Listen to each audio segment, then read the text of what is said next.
Hello, everyone. This is the last session of today, I believe. We're going to talk about innovative solution and new customer experience that Wegmans team created in a very short period of time using Azure and API management. I'm Vladimir Vinogradsky. I work on API management here in Seattle. And here is Adam. Hello, I am Adam Files from Wegmans. I'm the Enterprise Architecture Manager. I want to thank Vlad and the team for inviting us out here. This is a great compliment, and we're honored to be here.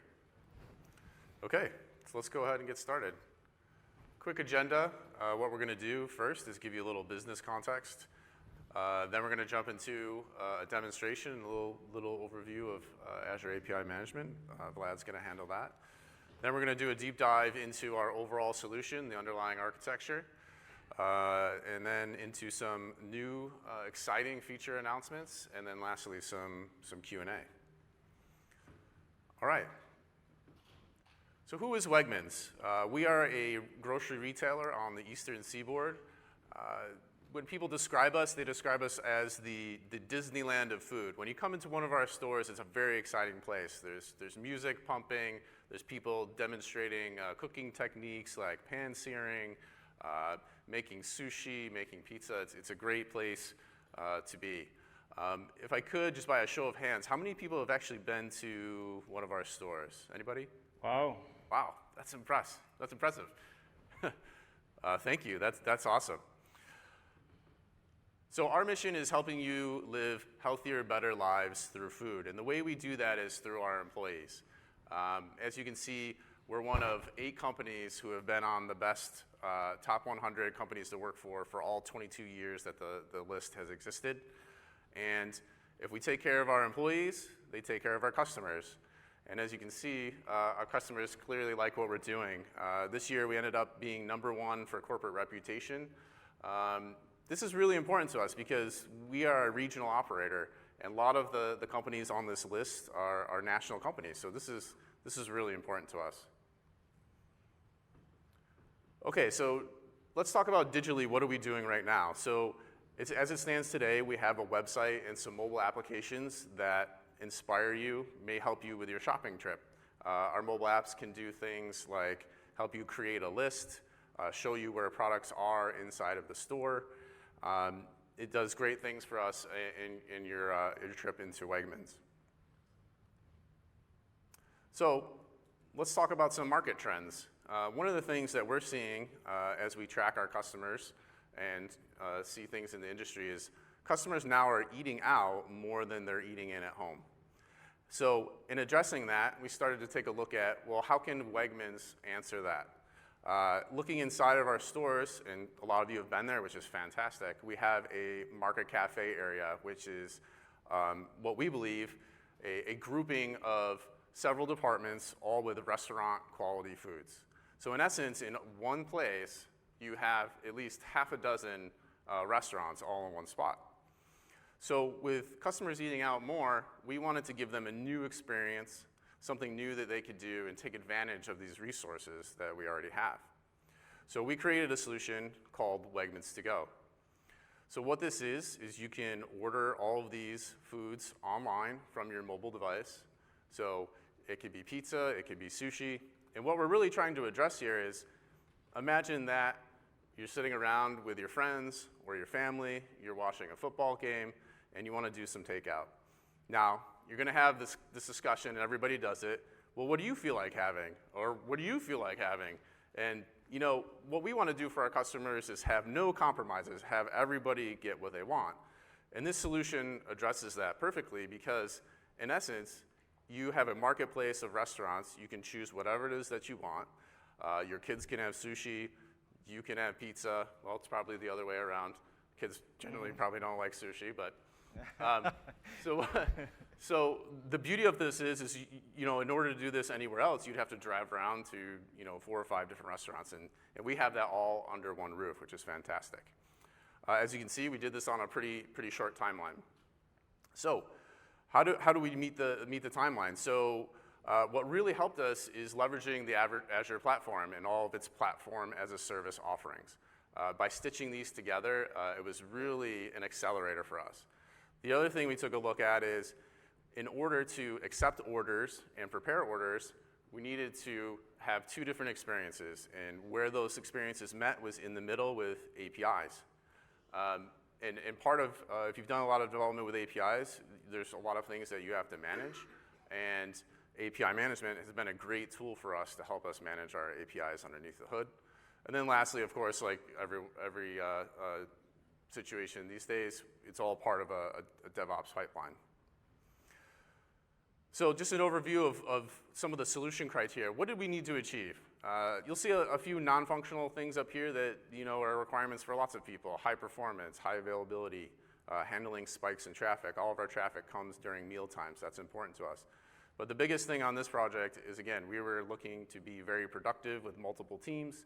So what was most important to us is decoupling our front ends and back end systems, and also having a place for developers to come in, discover APIs, work with those APIs very quickly.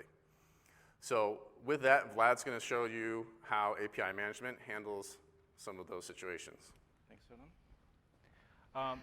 Quick show of hands, guys. How many of you are not familiar with API management? Very few. OK, that's great.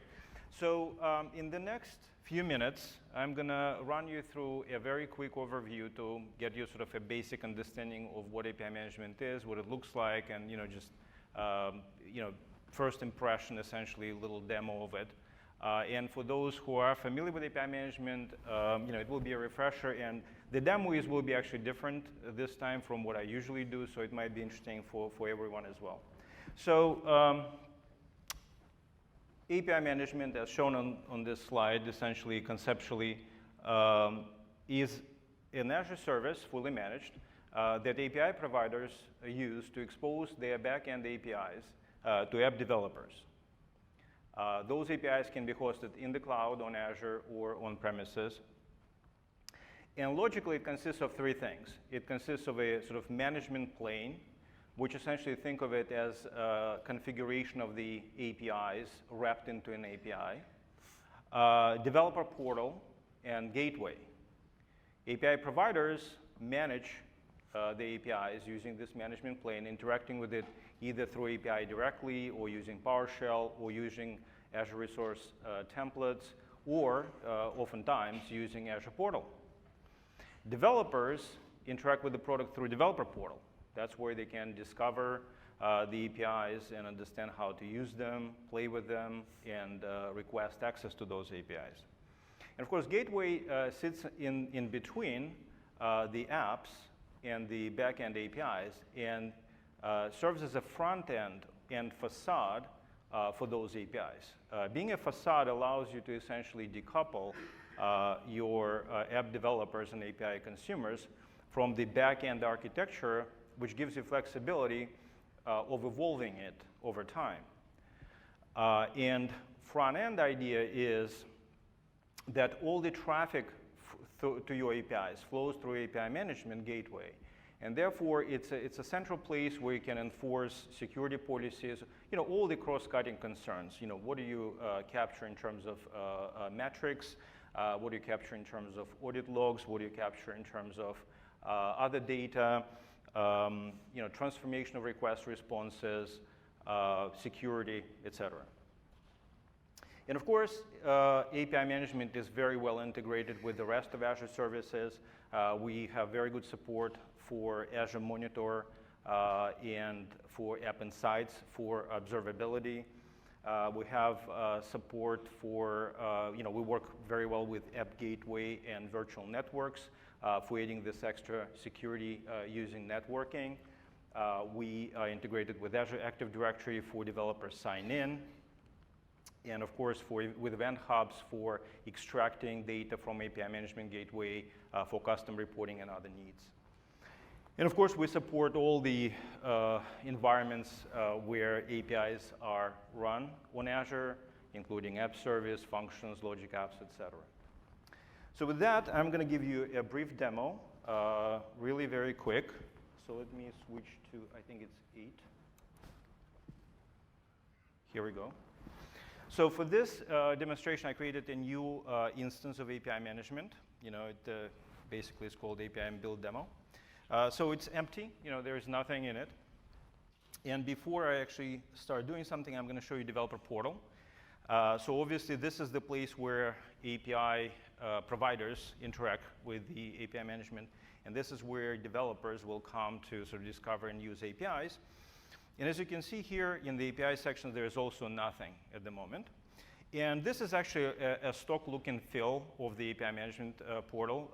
That's how it comes out of the box, but you can skin it, and Adam will show you sort of what you can do in terms of styling. With that, let's do a demo. So obviously, there's a lot of capabilities here, and I'm not going to cover most of them. I'm going to just focus on a very few sort of gestures here, but Adam will provide sort of dive into some other sort of capabilities here as well in his demo. So normally, you start with defining APIs. And there's multiple ways to get your APIs onboarded to API management. You create them from scratch using this blank API tile. If you have open API definition, you can use that. We support SOAP services, both for pass-through and SOAP to REST transformation. You can also import Azure resources such as Logic Apps, Functions, API apps as APIs as well. In this case today, I'm going to just kind of role play this approach of API first development that Adam mentioned, right? Where essentially you start by designing your APIs, and that's the first thing, sort of the meeting place of your front-end developers and back-end developers. And I'll show you sort of how you can do that. Obviously, blank API, this style, it allows you to define API interactively using form-based designer. And that is a great way to do it if you don't want to write sort of Swagger, textual sort of specification of your API. For simplicity and speed, assume that I design my API and I have Swagger of that API available to me. So I'm going to just go with this option over here. And I'm going to select the file. I can provide a link, but at this point, there's really nothing out there. There's no backend API yet. There's no apps consuming them. There's just this file, Swagger file. And it's a file, a very simple API that sort of simulates a pet store. If you guys are familiar with Swagger, that's sort of the canonical example that they have. So I'm going to just put it here, give it a unique name. And I'm going to add it to a product so that it gets published to the developer portal. So we're going to grab that file, upload it to API management, parse it, and create sort of an API. And here it is. It's called pet store. It has 4 operations to fetch the pet, so to see what pets are registered, find a pet, create a new pet, and remove a pet, right? So all very simple. As you can see here, this is the API. These operations, they are sort of described, and you can see immediately what parameters they take, what responses they return. And also here you can sort of manage policies on those APIs in the inbound and outbound direction and see where these APIs terminate. And obviously, the first thing you want to do is say, OK, great, can we test it? And we do a send, and of course, get an error. Obviously, it's reasonable because there's no backend yet, right? So this API actually doesn't terminate anywhere. It's essentially this API first. We just created it, and there is no web service URL, so it doesn't really go anywhere. However, I actually, when I defined this API,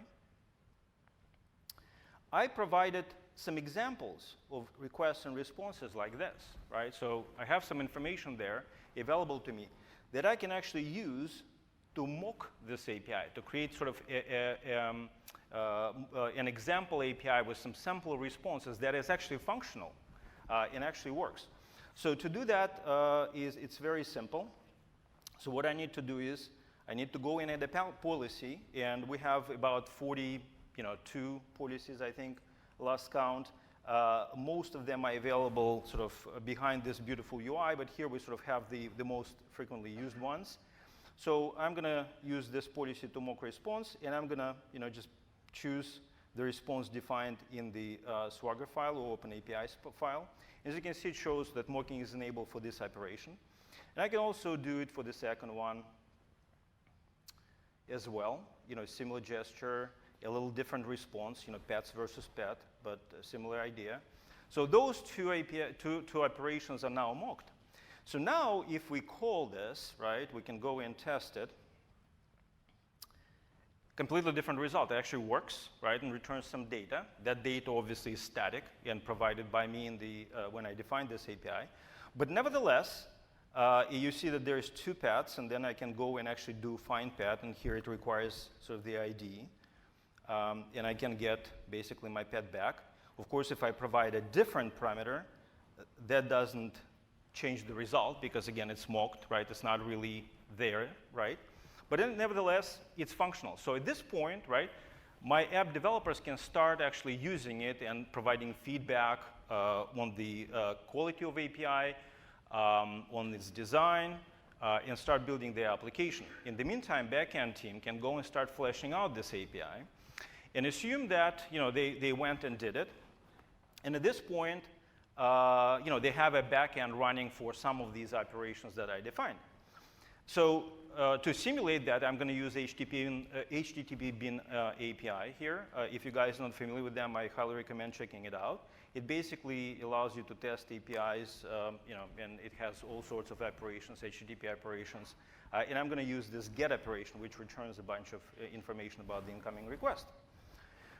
So at this point, right, all I need to do is come here and say, OK, now I have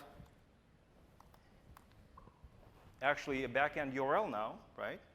So I can save that. Of course, my operations are still mocked, so I need to unmock them. So I can come here and remove this mock, save. But before I can call it, I need to do one more thing, right? Since the route on this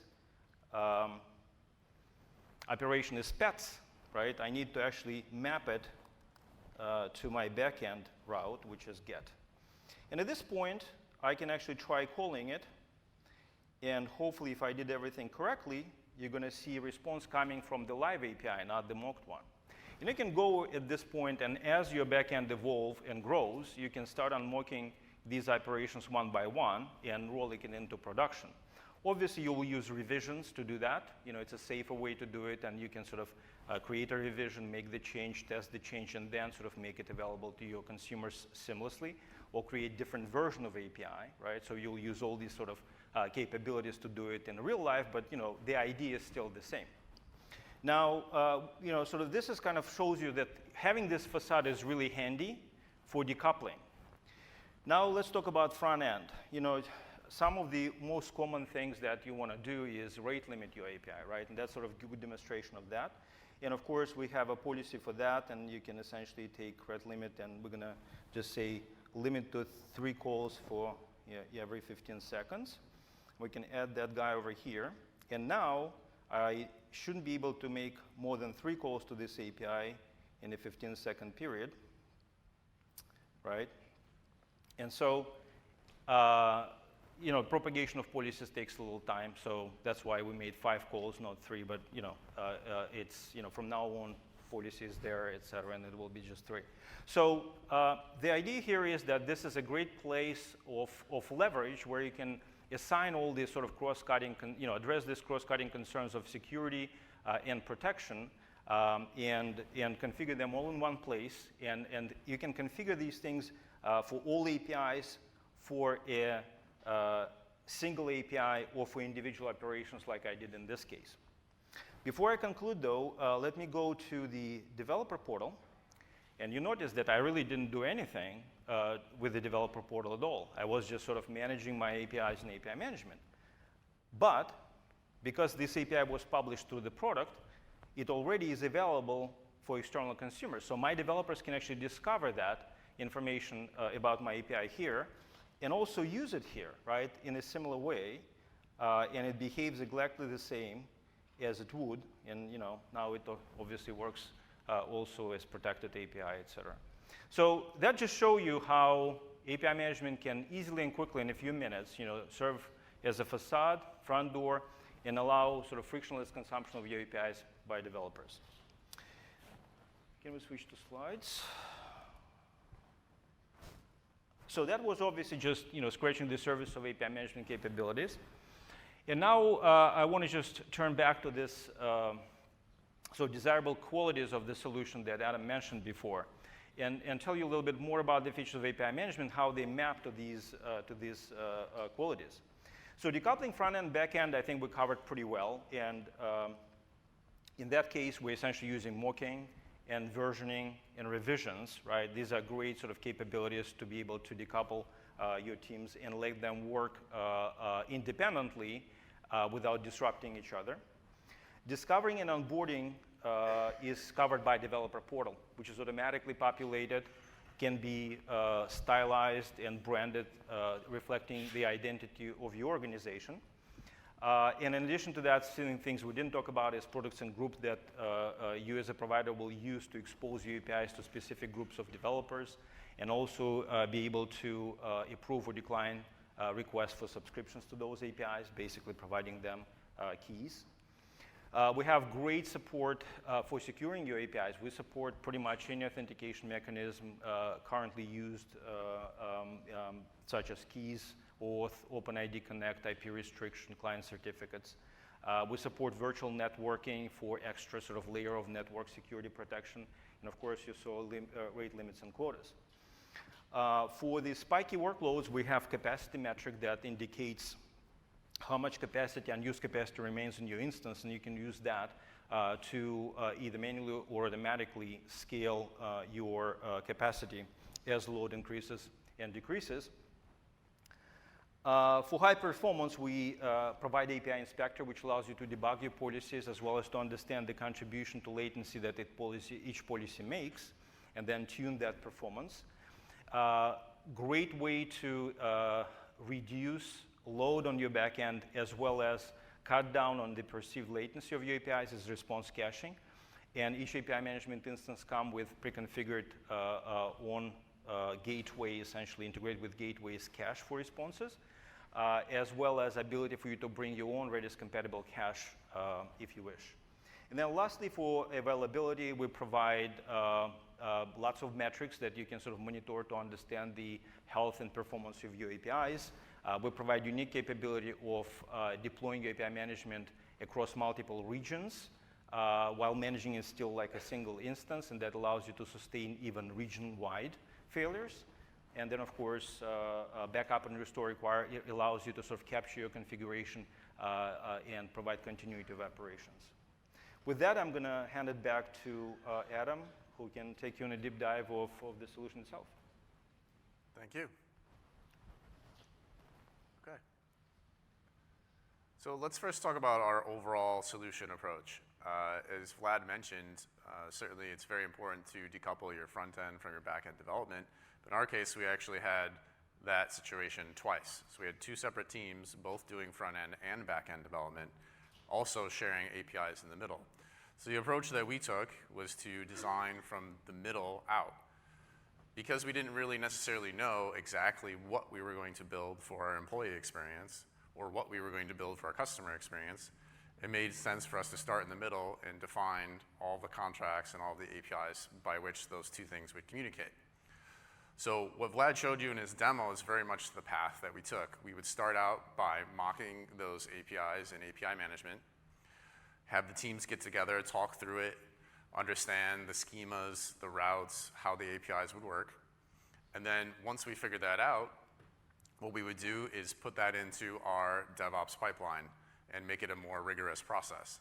So from there on out, if you wanted to make a change to an API, and again, you have to be very sensitive to backwards compatibility in these things. You don't want to break an API for another development team.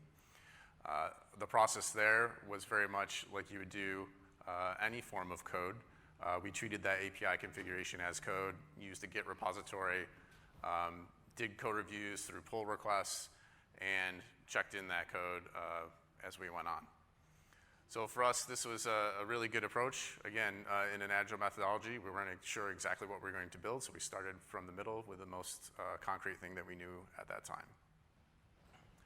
So let's talk about all the different APIs that we had to manage. So one of the great things about API management is it creates a singular place for you to manage all these APIs, and from a developer perspective, they have one place to go.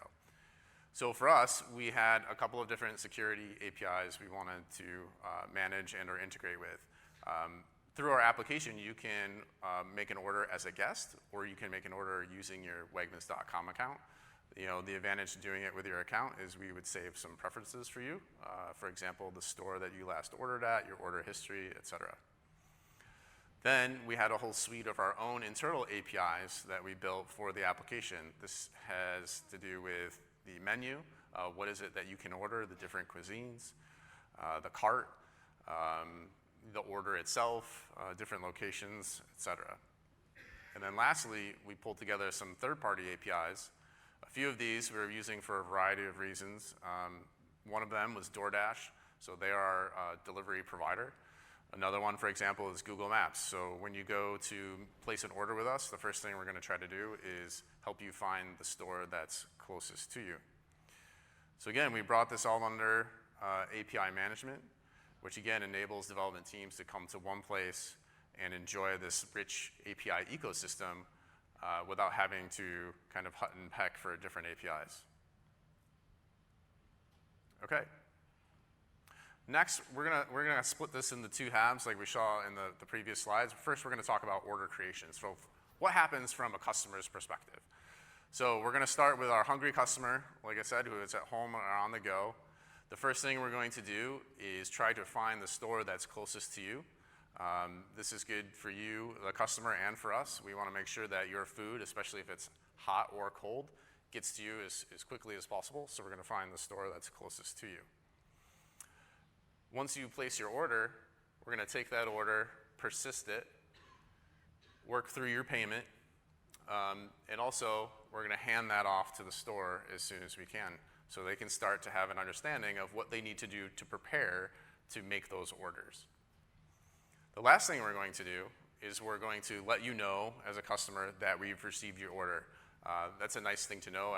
Anytime you place an order online, pretty typical scenario, you wanna let people know that you've received their order. So that's the order creation process. After that, let's talk about the order fulfillment process. So this is from the employee's perspective. So now that the employees are seeing that order, and again, just to kind of give you a visual, think of there's many departments, each with technology in those departments. We had tablets in each department that would surface just the work that that particular department had to do. So if you're working in the pizza department, you're only gonna see pizzas there. If you're making sushi, you're just looking at sushi. So again, if you're doing delivery, one of the things we have to do is connect to our delivery provider, which in this case is DoorDash, and let them know that an order is coming so that they can dispatch a driver to one of our stores.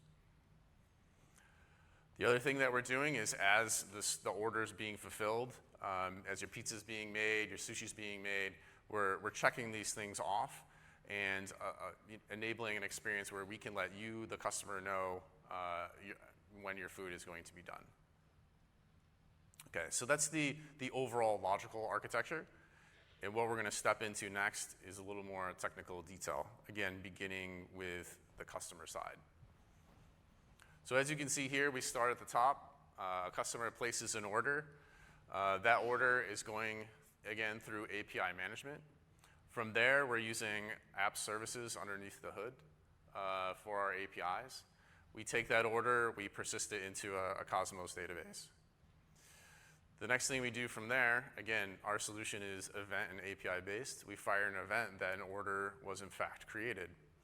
What's gonna happen from there is, we'll see this on the next slide, that's going to be received by the fulfillment side of things.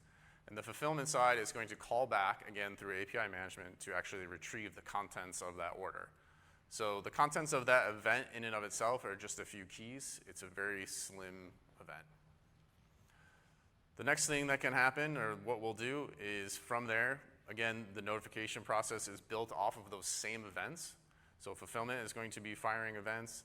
We're gonna take those, push through APIs to let the customer know exactly what's happening. One of the ways we do that is through a tool that we use called Adobe Campaign. And what that tool does is it creates emails with nice marketing content for our customers. All right, let's switch over to the employee side architecture. So what you see here is a user interface that all the specific departments have. It's a web-based interface. So when an order comes in, it gets created, it fires an event, we call back, get that data about the order. We take that order, persist it again into a Cosmos database. We split that order into pieces because, again, each department has their little task to do. And in the background, we're coordinating the timing of all the food that's being prepared.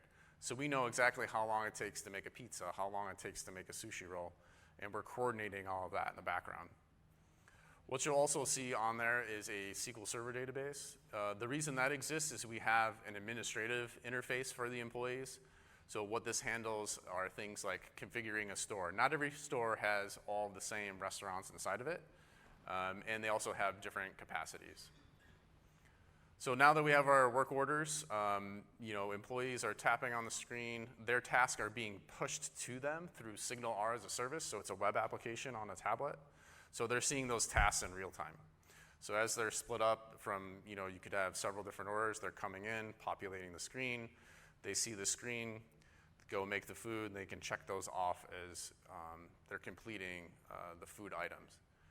After each item is completed, again, every step of the way we're firing events. And we're imagining in the future that we can enable different user experiences, be it through in-app notifications or something like that. We haven't implemented that yet, but at least we've laid the foundation by providing these events and also the APIs for those. And then lastly, again, we have to integrate with some third-party APIs to do that notification, also to integrate with our provider, delivery provider, DoorDash. Okay. All right, so now I'm going to do a little demo here. Switch over.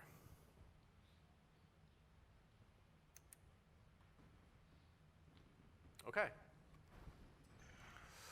So what you see here is the Azure portal. I actually have 2 API management instances here, and the second one I will talk about a little bit later. But we're going to go into what we call the WEG API management instance. So as you can see, what you're greeted with here are some high-level metrics about how your API management instance is doing.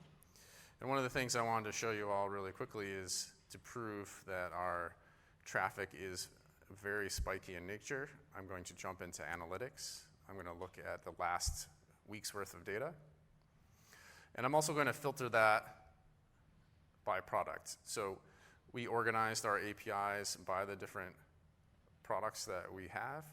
Again, one of them being Wegmans To Go. So I'm going to click on the mobile application, click OK. And as you can see, day by day, our traffic, although it's at the bottom here, you can see the timing. Most of our traffic comes around the lunchtime section, and then also it starts to trail off towards dinner time because people are placing their orders earlier in the afternoon. So as I work through the demonstration, I'm going to go back to each of those sections that we talked about earlier that were under API management. So first I'm going to talk a little bit more about security.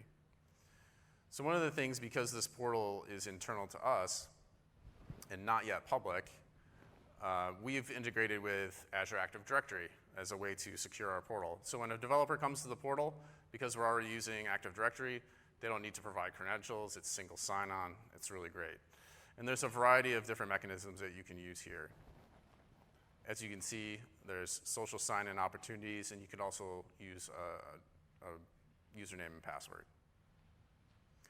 So from a gateway perspective, so underneath that, if you can remember, we have at least two different kinds of accounts that a customer may be signed in as. They may be a guest, or they may have a Wegmans.com account.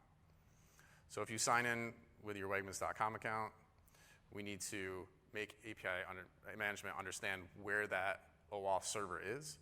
So we can come in here, configure that, talk about the specific OAuth flows that we're supporting. In this case, it's username and password. Provide the authorization endpoint URL, and then from there, you have the ability to leverage that security mechanism in your API. So the way we're going to do that is look at a policy. So we're going to click into all of our APIs here. As you can see, there's a whole lot of APIs that we have. One great feature of API management is you can now group these things by tag, so I'm going to go ahead and do that. And now you can see we have all of our Wegmans to Go APIs in one nice, concise section. But in regards to security, that applies to all of our APIs. So I'm going to take a look at the All APIs policy here, and I'm going to dig into that editor.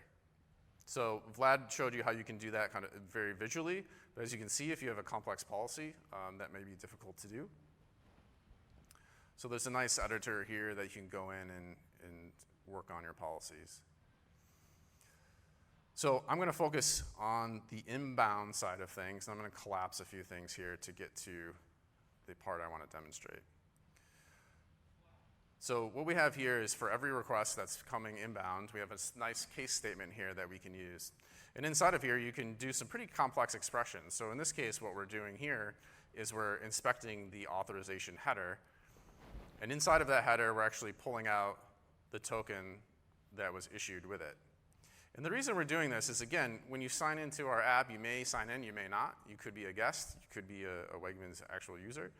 So the way we figure that out is we dig into the token, look at your claims, and look at the issuer. Based on that issuer, we can then come down, inspect that, compare it to a value. In this case, here's a guest user or guest issuer. You'll notice the double curly brackets around here. This is a way to do variable substitution. So inside of the tool, you can use something called named values, and you can put any kind of strings in there that you desire that you don't want to hard code. So what we do is we then go into the validate token policy.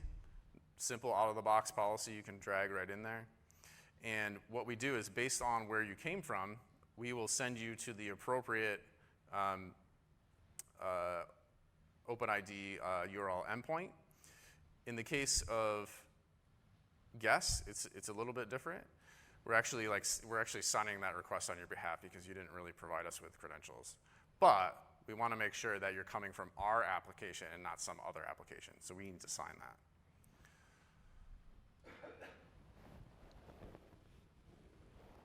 So that covers the security section. The next section I'd like to cover is to talk about our own internal APIs. So we're going to take a look at our cart service. One thing that Vlad pointed out, which I think is super important, is understanding how to do versioning of your APIs. Again, you're going to have breaking changes, and you want to make sure you do that in a nice, convenient way for developers. So you can come in here and define how exactly do you do that. There's a couple of options here. One is the versioning scheme in and of itself. We chose to use query parameter. You can do that also by providing a parameter in the routes themselves. So you have a couple of different options here. We chose query parameter. The next thing I'm going to do is you can see the multiple versions here. So you have tracking on that. I'm going to click on version 1.2. And we're going to take a look at the get cart API. So as you can see, it has a number of parameters here. Very quickly, I'm just going to show you a policy here as well. That's also very useful. So let's take a look at what's going on in here. The first thing we're doing is we're checking to make sure that you have an authorization header at all. If you don't, you didn't authenticate, and therefore we're going to kick you out. The next thing we're going to do is dynamically, again, set our backend using the named values. Set a couple of headers. Pass our JOT token through. One thing I want to point out here is make sure that you're always sending your tokens through to your backend, because API management is a front door. If someone gets behind your front door, you still need to do your authentication. So you have to make sure you're taking care of that. A very handy policy here is called the rewrite policy. You can rewrite URLs into any format you choose. As you can see, all the parameters are tokenized here in these curly braces. And what we're doing here is just simply reorganizing some of those parameters to fit our backend. So again, very simple, very easy to adjust your routes. The last section I'm going to get into is I'm going to talk about third-party APIs. So as you saw before, we're using Google Maps to help locate you. We're using their Distance Matrix API. So this is an API where none of the code is ours, and it's very easy to get started with a third-party API. So I'm going to show you the form experience. So you can come in here, type in your URL, identify all the various parameters, provide a description. Here's our tagging feature to help you organize your APIs. Set up all of our parameters, and away you go. Very simple, very easy. And again, you could also do this through a form. You could import an OpenAPI spec like Vlad did earlier. There's a number of ways to do that. Okay. I think I've covered all of those sections. All right, I'm going to switch back over to the slides.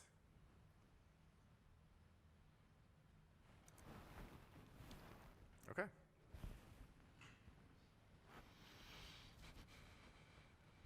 So one of the things I mentioned at the beginning was talking about integrating API management into your DevOps pipeline. When we started to think about this, we separated into two different sections. We thought of it as API management, the instance in and of itself, and inside of that, we're configuring a bunch of different things. Our virtual network, our custom host names if we need it, the tier that we're operating in, any ties out to things like application insights. And then on top of that, we're layering our OpenAPI specs along with our policies. So those are managed inside of a Git repository. And the reason we did this is the majority of the entropy around this is on the OpenAPI specs, especially in the beginning. They're changing very often, and it made sense for us to separate those out so you can manage them, code review them a little bit more easily without having them be buried inside of all of the other things that are in the ARM template. And again, the way we tied that together is through Azure DevOps. So here's our overall DevOps flow, pretty typical setup. We would deploy our ARM templates, then it triggers a release. If you change the API spec, it would also trigger a release. And then we would import our APIs and apply our policies. And lastly, a smoke test. So API management has been a great enabler for us. And it really drove a great customer experience that we didn't have before. But what we realized is it also gave us an opportunity to create an experience for developers. And what we've been doing lately is participating in quite a few hackathons with local universities. As you can see here, there's this little screenshot of our portal for those hackathons. So we have a separate portal, uses different security, accomplishes some different goals, and I'll show you a demo of that in a minute. But this has been a really great tool for us. So during these hackathons, it's doing two things for us. It's a great recruiting tool. We get exposure to a lot of really smart students. And we also get great ideas. A few of the ideas that have come up have been a lot of variety there. One of them was a mixed reality experience combining smart glasses hardware along with our APIs. Another one, someone created an app that used facial recognition to recommend food to you based on your mood. So let's say you were feeling sad that day, the app might recommend to you that you need a cookie or something else that you might like. So some really interesting scenarios have come from that. So just to show you a little bit about how that works, I'm going to cut over and show you that portal. Okay, so what I'm going to do is go to dev.wegmans.io.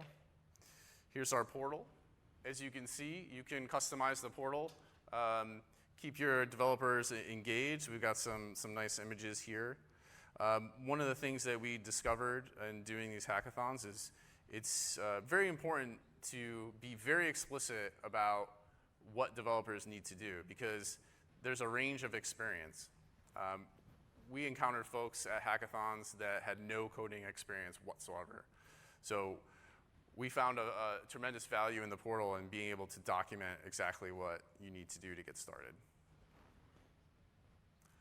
So I'm just going to sign in. you go to the same landing page. Also, you can look at our APIs and products, but more importantly, we were showing people basic things like using Postman. Again, some people aren't familiar with these tools, so we recorded some videos. We also have some Postman collections that we've put out here so people can quickly stitch together a few of our APIs. And again, this has just been a really great tool for us. All right. I think that's it for that demo.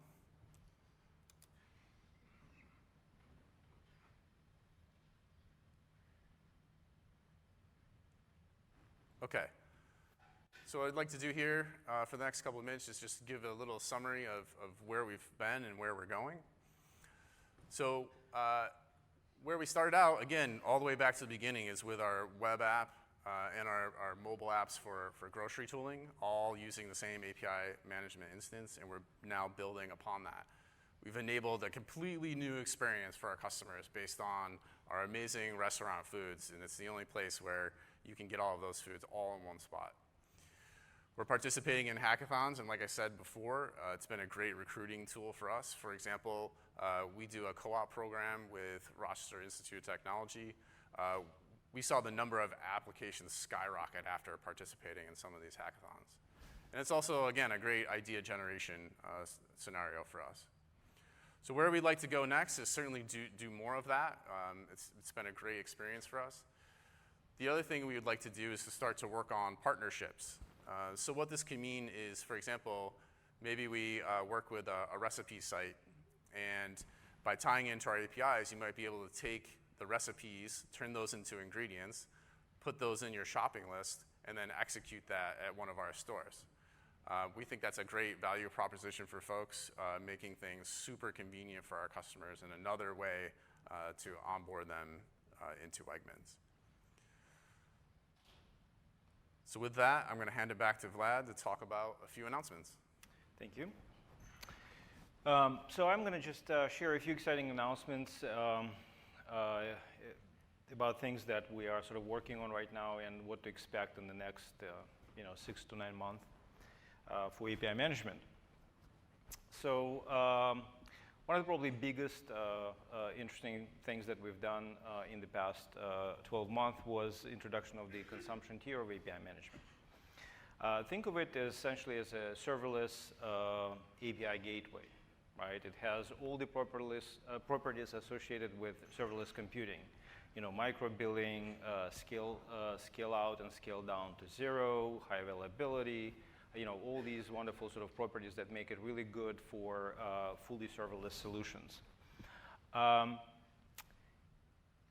The main use case, obviously, is to create facades for serverless resources, such as functions and others on Azure.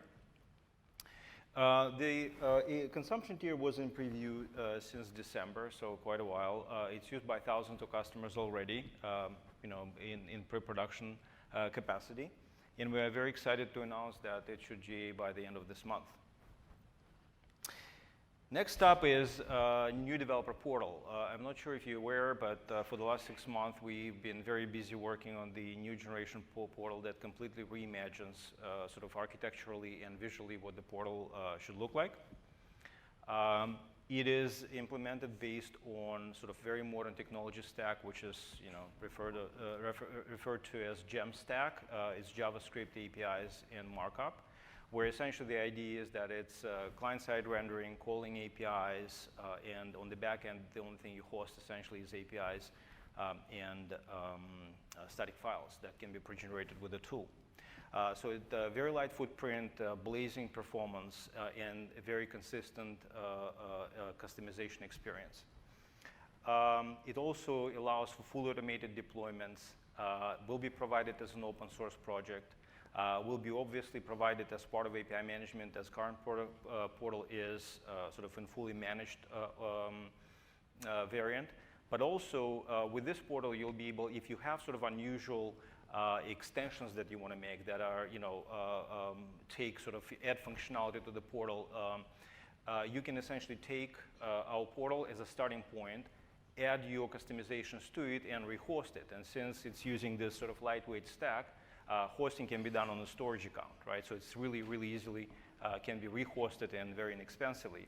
If you'd like to know more about this portal, Mike over here in the front row, Mike, please wave. Here he is. He'll be happy to talk to you and tell you more. But keep an eye out. This summer, we're going to have public preview of that, and you'll be able to get your hands on it. Last but not least is self-hosted API management gateway. So essentially, think of it as a Dockerized,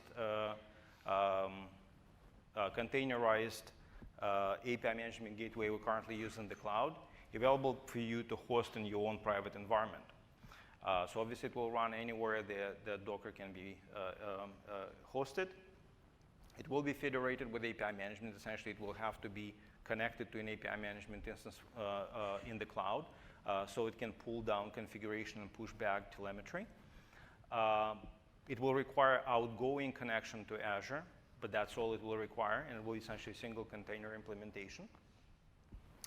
Kubernetes will be probably the recommended deployment environment because it will help you solve problems with scale out, updates, availability, et cetera. But obviously, you can use any other orchestrator that supports Docker. So to illustrate this, it's again, preview is coming in the summer. So if you're interested in joining the private preview, please come and talk to me after the session, or just ping me on Twitter or via email.